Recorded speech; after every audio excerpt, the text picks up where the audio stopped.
Film start होते ही हमें कुछ साल पहले का वक्त को दिखाया जाता है, जहां पर बहुत सारे वर्कर्स एक माइन में काम कर रहे होते हैं। उन्हीं पर नजर रखने के लिए एक डॉक्टर भी वहीं पर होता है, जिसे एक आदमी बताने के लिए आता है कि काम के दौरान कुछ वर्कर्स को यहाँ पर रेडिएशंस महसूस हुई हैं। उन्हें ऐसा लगा कि शायद यहाँ पर बहुत सारे मात्रा में यूरेनियम है। यह बात पता चलते ही सभी बहुत खुश हो गए। बिना देरी किए उन्होंने यहाँ पर बड़ी बड़ी मशीनें लगवा डाली ताकि काम को जल्दी से किया जा सके। लेकिन देखने को मिला कि काम के दौरान वहाँ की जमीन अंदर समाने लग जाती है, यानी गार के अंदर जाने लग जाती है। जब डॉक्टर से रहा नहीं गया तो वो अपनी टीम को लिए उसी केव के अंदर जाने लग जाते हैं, यानी जमीन के नीचे की। तभी वहाँ पर उन्हें एक बहुत बड़े जानवर का स्केलेटन दिख जाता है। डॉक्टर जब उस चीज पर गौर करते हैं तो उन्हें पता चलता है कि ये कोई स्केलेटन तो बिल्कुल भी नहीं है, बल्कि ये तो सच में एक बहुत ही बड़ा जानवर है जो यहाँ पर बहुत ही आराम से सो रहा था। रोशनी पड़ने की वजह से ये जायंट जानवर जिंदा हो चुका था, जिसके बाद हमें यह भी दिखाया गया कि वो जायंट जानवर केव से निकलकर समुद्र के अंदर चला गया था। यहाँ से सीन को शिफ्ट करके जापान में हमें एक साइंटिस्ट को दिखाया जाता है जो कि फोन पर किसी से बात करते हुए तेजी के साथ कहीं जा रहा था। फोन पर बात करते हुए हमें पता चलता है कि जिस जगह से वो जानवर निकला था वहाँ से अर्थक्वेक होता हुआ यहाँ तक आ रहा है। इस साइंटिस्ट का उस जगह पर एक बहुत ही कीमती प्लांट होता है। वो कहने लग जाता है कि अगर ऐसा चलता रहा तो मुझे तो अपने प्लांट को खोना पड़ जाएगा। तभी वहाँ पर उसकी वाइफ आती है और वो अपने वाइफ और अपने बेटे फोर्ड को लेकर वहाँ से चला जाता है। वो अपने वाइफ से कहता है कि इस तरह के अर्थक्वेक के झटके जो आ रहे हैं ये मुझे कोई अच्छी बात तो बिल्कुल भी नहीं लग रही, इसीलिए तब तक तुम मेरे प्लांट के पास मेरे कुछ टीम के साथ ही रहोगी। यहाँ से अब हमें वही साइंटिस्ट एक लैब में दिखाया जाता है जो कि यह पता लगा रहा था कि असल में ये अर्थक्वेक के झटके आखिर आ कहां से रहे हैं, लेकिन किसी को भी कुछ भी पता नहीं चल पा रहा था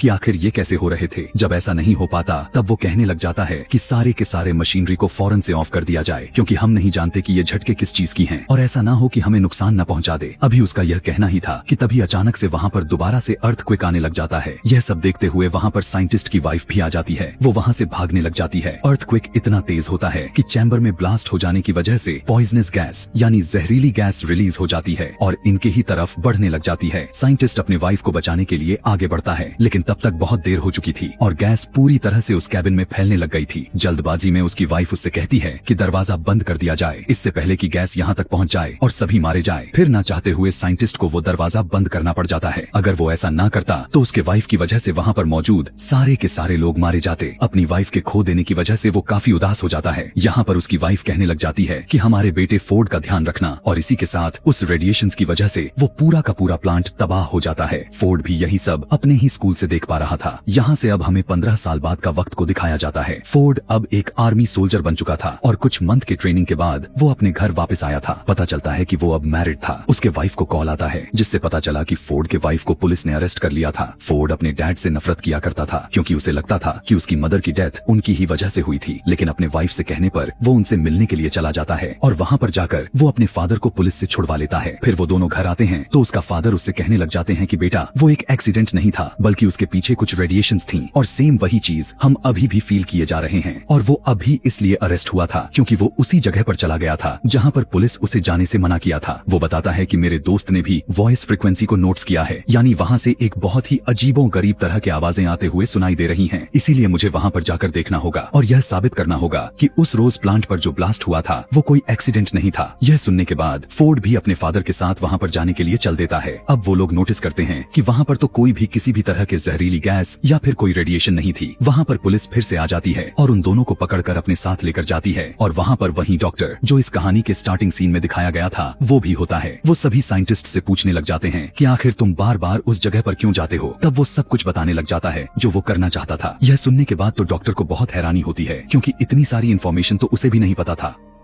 दरअसल वो वहाँ पर एक बहुत बड़ी पत्थर जैसे चीज पर एक्सपेरिमेंट्स किए जा रहे थे। अचानक से वो पत्थर हिलने लग जाता है। यही सब देखते हुए वे सभी उससे छेड़छाड़ भी करने लग जाते हैं। उस पर बिजली यानी उसके ऊपर इलेक्ट्रिकल शॉक देने लग जाते हैं। ऐसा होते ही वो पत्थर काफी जोर से टूट जाता है और उसके अंदर से एक बहुत ही बड़ा क्रिएचर निकलकर बाहर आ जाता है। दिखने में वो जानवर बहुत ही ज्यादा बड़ा था और लोगों पर बिजली जैसी चीज फेंके जा रहा था। फिर हम देख पाते हैं कि वो जानवर खुद को वहाँ से आजाद करवाकर प्लान से बाहर आ जाता है और वहाँ से उड़ जाता है। इस घटने के अगले दिन कैप्टन पत्रकार यहाँ से डॉक्टर को जाने के लिए कहते हैं। डॉक्टर अपने साथ साइंटिस्ट और फोर्ड को भी ले लिया था, लेकिन पता चला कि इस इंसिडेंट के दौरान साइंटिस्ट काफी जख्मी हो चुका था। वहाँ पर जाकर उनका हेड उन्हें बताने लग जाता है कि ये क्रिएचर कोई आम क्रिएचर नहीं है। जब जमीन को रेडिएशंस होने लग गई तो ये समुद्र के गहराइयों में चला गया था ताकि ये वहाँ से अपने लिए एनर्जी को गेन कर सके। और ये बताते हैं कि हमारे कंपनी को भी उसी को ढूंढने के लिए बनाया गया था। वो आज तक नहीं मिला, जबकि उसका नाम गॉडजिला था। और ये वही जानवर था जिसे लोग अर्थक्वेक समझ रहे थे। और वो समुद्र से चलता हुआ जापान के एक प्लांट में आ घुसा, क्योंकि उसे कोई ऐसी जगह की जरूरत थी जहाँ से वो बहुत सारी एनर्जी को एक साथ अपने अंदर ले पाए। इसी के साथ हमें दिखाया जाता है साइंटिस्ट यानी फोर्ड के फादर की डेथ हो जाती है। सभी लोग यह बात सोच सोच कर परेशान हो जाते हैं कि आज इनकी डेथ हुई है, कल को कोई और भी मर सकता है। अचानक वहाँ पर हेड को कॉल आती है कि समुद्र से अजीबो गरीब तरह के रेडिएशंस आ रही हैं और उन्हें पता चलता है कि वो क्रिएचर वहीं पर मौजूद है। दरअसल वो वहाँ पर न्यूक्लियर बॉम्ब को खाए जा रहा था क्योंकि उसे एनर्जी चाहिए थी, लेकिन इसी के साथ उन्हें वहाँ पर किसी और चीज की भी सिग्नल्स मिले जा रहे थे। वहाँ पर कुछ लोग भेजे गए थे जो यह देखकर हैरान परेशान हो गए कि समुद्र से एक बहुत बड़ा जानवर बाहर आ रहा है। वो दरअसल वही खतरनाक क्रिएचर था जो कि अब शहर में आ चुका था। सभी लोग उससे बहुत ज्यादा डर चुके थे, लेकिन उसी के साथ हमें गॉडजिला दिखाया गया जो कि अब गुस्से से चिल्ला रहा था। अगले दिन टीवी पर न्यूज में हमें दिखाया जाता है कि वो बड़ा सा क्रिएचर गॉडजिला से बचकर भाग चुका था। अब वो खतरनाक क्रिएचर समुद्र में जाकर और भी जानवर को अपने साथ ऐड कर रहा था। डॉक्टर की टीम मेंबर बताने लग जाती है कि हमें बहुत टाइम पहले 2 अंडे मिले हुए थे। एक अंडा में से जानवर निकलकर जापान के उसी प्लांट में चला गया था, लेकिन दूसरे अंडे के बारे में हमें कुछ नहीं पता कि उसका क्या हुआ था। उसे एक जगह पर सेफली तरीके से रखवा दिया गया था और जब कुछ आर्मी के साथ कुछ लोगों को वहाँ देखने के लिए भेजा जाता है तो वो देख पाते हैं कि उस अंडे में से वो भी जानवर भाग चुका था। पता चलता है कि ये दूसरा अंडा उसी खतरनाक क्रिएचर का था। वो उसमें से अब निकलकर किसी दूसरे शहर में जाकर वहाँ पर तोड़फोड़ मचा रहा था। इन दोनों को अब पुलिस भी ढूंढने लग गई थी। फिर हमें दिखाया जाता है कि डॉक्टर टीवी पर दूसरे क्रिएचर की फुटेज को देख पा रहे थे। वहाँ पर वो नोटिस कर पाते हैं कि इस क्रिएचर के तो पर ही नहीं है जैसे पहले क्रिएचर के थे। रिसर्च करने पर उन्हें पता चला कि ये तो फीमेल है, जबकि पहला क्रिएचर मेल था। अब क्योंकि फोर्ड भी एक फौजी था तो उसे भी आर्मी के साथ वहीं पर भेज दिया जाता है ताकि वो उन क्रिएचर्स को रोक सके। दूसरी तरफ हम कैप्टन के जरिए यह जान पाते हैं कि वो क्रिएचर बहुत ही ज्यादा तबाही कर रहे हैं। तब हेट उनसे कहने लग जाता है कि हमें उन्हें एक बड़े और खतरनाक बॉम्ब से उड़ाना पड़ेगा। कैप्टन कहता है कि इससे तो उन्हें नुकसान होने के बजाय उनका फायदा होगा, क्योंकि उन्हें न्यूक्लियर एनर्जी चाहिए जिससे वो और भी ज्यादा स्ट्रांग होते जाएंगे। तब हेट कहता है कि हम इसके अलावा कर भी क्या सकते हैं, आखिर हमें रिस्क तो लेना ही पड़ेगा। वो दोनों क्रिएचर अपनी एनर्जी रिस्टोर करने के लिए यानी रेडिएशंस को खुद में फील करने के लिए समुद्र की तरफ बढ़ने लग गए थे, क्योंकि समुद्र की गहराई से उन्हें बहुत सारी रेडिएशंस मिलेगी और इधर से गॉडजिला भी उन्हें मारने के लिए आगे बढ़ रहा था। तो यह सब लोग भी उसी समुद्र की तरफ बढ़ने लग जाते हैं और साथ में न्यूक्लियर बॉम्ब को रख लिए ताकि उन्हें उड़ाया जा सके। फोर्ड भी इधर नजर रखा हुआ था, जबकि उस बॉम्ब को एक बोट पर रखा गया था। मेल क्रिएचर उड़ता हुआ आकर उस बोट पर अटैक कर देता है और उस न्यूक्लियर बॉम्ब को उठाकर वहां से चला जाता है।